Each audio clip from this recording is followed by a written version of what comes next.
Hello mga kasari, salamat sa inyong panunood sa part 1 ng aking talambuhay bilang isang sari-sari store owner, kaya itutuloy ko hanggang dulo aking kwento, sana mapupulutan nyo ito ng aral. Noong araw na iyon ay pinahiram ko si Paul ng pera nang dahil nagigipit na ito, wala na kasi siyang sinasahod tuwing araw ng sweldo, kaya nakiusap sa akin kung maari ay uutang siya ng pera na halagang 20,000 pesos. Noong una ay natahimik ako nang dahil ay isang taon ko tiniis para makumplito ko ang aking ipon challenge na nagkahalaga ng 52,000 pesos, tapos ay hihiramin ang halos kalahati nito, at walang kasiguraduhan kung babayaran niya ako dahil ay lubog ito sa utang nang dahil sa pagwawaldas ng kanyang pera. Ilang minuto ako natahimik noon na hindi ko alam kung papayag ako, at bigla ito nagsalita, "Ano tol?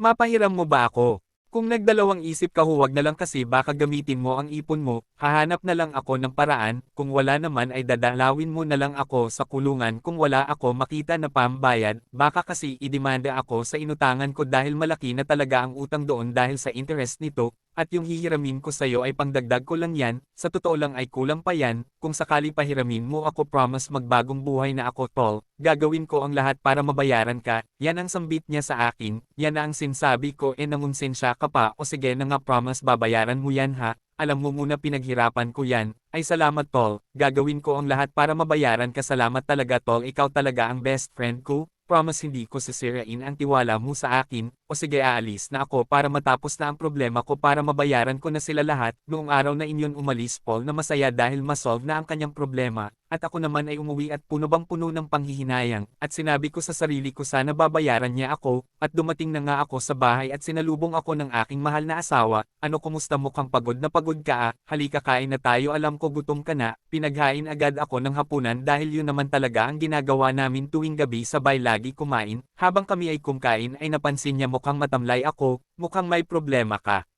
Hindi ka naman ganyan. Anong problema?" "Ay nako, yung kaibigan ko kasi hiniram niya ang pera." "Ano? Magkano naman?" "20,000 hiniram niya, kaya medyo nanghinayang lang ako kasi isang taon ko yun pinaghirapan." Yan ang sabi ko sa asawa ko na mahinahon, "Bakit mo pinahiram, di ba nagplano tayo na magtayo ng mini grocery, para pangdagdag sa ating sari-sari store, paano na yun?" Sambit niya sa akin na medyo nahina sa akin, saka na lang yun pag nakabayad na siya para madagdagan na rin ang ipon natin, mag-ipon ako ulit para kung magbayad siya mas marami tayo puhunan, sabay lambing ko sa kanya kasi baka mauwi pa ito sa away, mahirap na.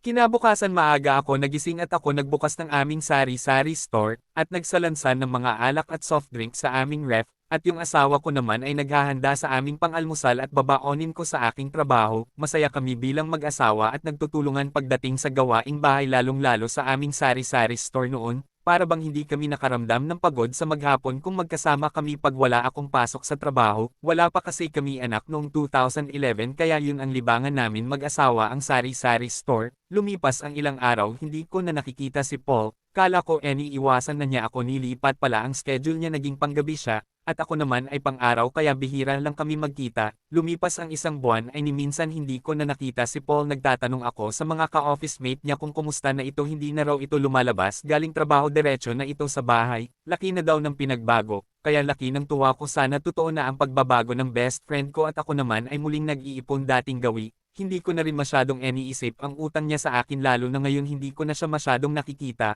baka lalo lang maapektuhan ang aking trabaho, kaya mas ginusto ko na lang ng mag-ipon ulit para sa aming kinabukasan. Lumipas ulit ang ilang buwan, December ulit, hahay, naku, mukhang wala ng pag-asa ang 20,000 ko. Pasko na naman hindi ko na nakikita si Paul, sambit ko sa aking asawa habang kami ay busy sa aming sari-sari store. "Ayan ka na naman, huwag mo na isipin ang taong magbayad ng utang ay magbayad talaga yan kahit hindi mo na yan sisingilan pa, kaya huwag mo na masyado isipin yun, malay mo sunod araw nandito na yung best friend mo, ang mahalaga nakatulong ka sa kanya at hindi niya iyon nakalimutan habang buhay siya." Sambit ng asawa ko, "Buti na lang meron akong asawa na mas malawak ang pag-uunawa, kung hindi baka matagal na tayo naghiwalay dahil dyan sa pera na yan." Hay nako, pera lang yan, mukhang nakalimutan mo na December na ngayon, matatapos na naman ang ipon challenge mo. Ay oo nga, ano, ang bilis ng panahon my dear, mabubuo ko na naman ang 52,000 ipon challenge ko. Sambit ko sa aking mahal na asawa. Lumipas ang ilang linggo ay Pasko na, pumunta kami sa bangko ng aking asawa at sobrang excited na withdrawhan ang aming ipon challenge. Pagkatapos namin makuha ang pera ay niyaya ko agad ang aking asawa kung pwede kami kumain sa labas. Ang sagot niya ay sa wakas makakain din ng ibang putahe, puro na lang isda, hahaha.